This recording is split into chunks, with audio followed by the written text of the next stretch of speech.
أهلا بكم يا شباب. موعدنا يتجدد مع يوم جديد من المتعة والإثارة في عالم كرة القدم.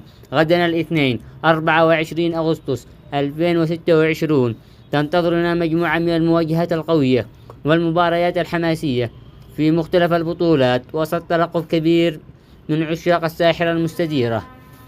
لمعرفة أبرز مواعيد المباريات في هذا الفيديو سنستعرض لكم أهم مباريات يوم غدا الاثنين، مواعيد انطلاقها، وأبرز المواجهات التي تستحق المتابعة.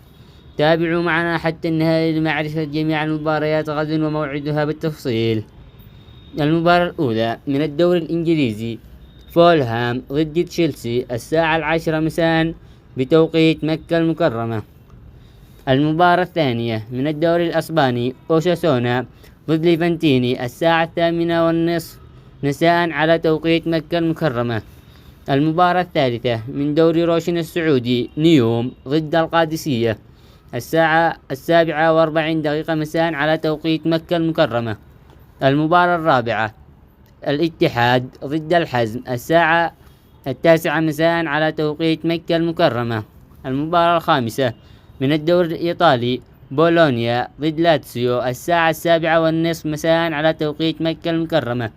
المباراة السادسة والأخيرة ليوم غدا الاثنين، روما ضد فيرنتوني، الساعة 9:45 على توقيت مكة المكرمة. لا تنسوا دعمنا بالإعجاب بالفيديو والاشتراك في القناة ليصلكم كل جديد وحصريا في عالم الرياضة. كان معكم محمد الخولاني، ودمتم في أمان الله ورعايته.